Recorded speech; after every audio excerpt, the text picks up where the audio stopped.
So this specific vlog is probably one of the hardest ones I've done so far, because I'm talking about something that still really affects me and that I've only recently realized is tied to my neurodivergence. It's about what happens when someone walks out in the middle of a fight, when they abandon you in that moment, and how for someone like me who's likely autistic, that doesn't just sting, it wrecks me.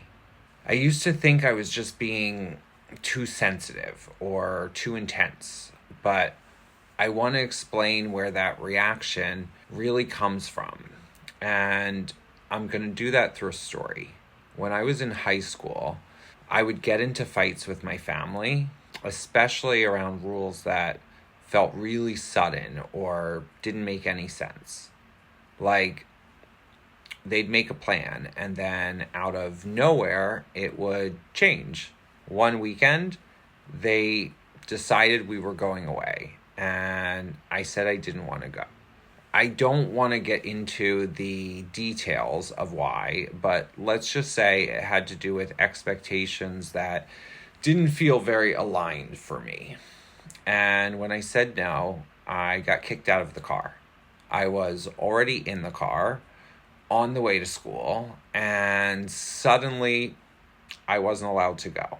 My father took my phone, my wallet, my keys, and just made me get out on the side of the road. I had nothing. And then when I walked home, the house was locked. Like, locked. I had no way to get inside. No clothes, no toothbrush, nothing. They were gone for the weekend. I tried to break in through a window with a friend of mine just to grab some things, not to cause harm, but neighbors saw us and I got in quite a lot of trouble for that too.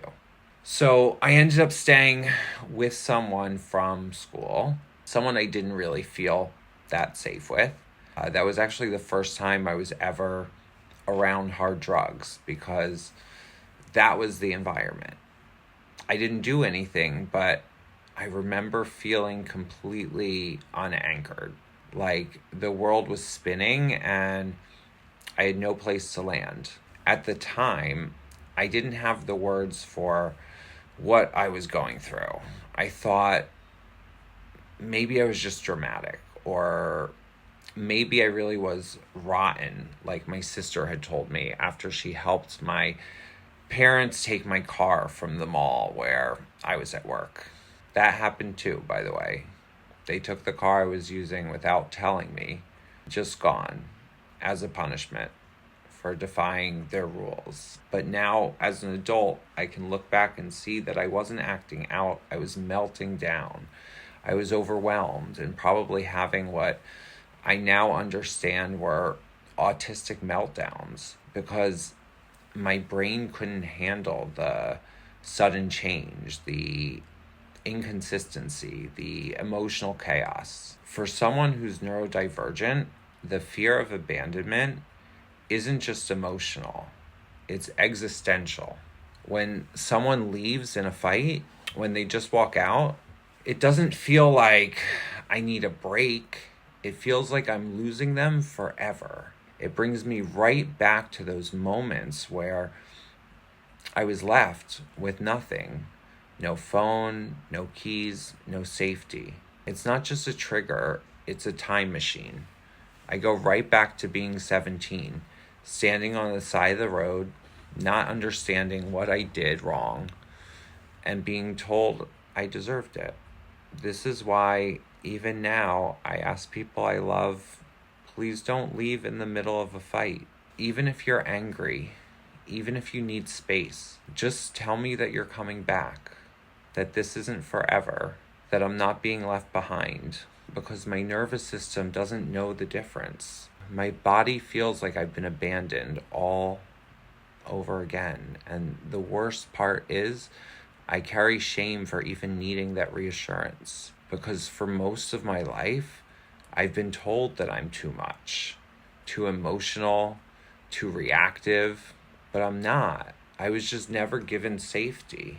When you grow up in an environment where love is conditional, where the rules can change any minute and the punishment can be total disconnection, you learn to survive by walking on eggshells. But if you're neurodivergent, it doesn't just mess with your emotions, it messes with your wiring.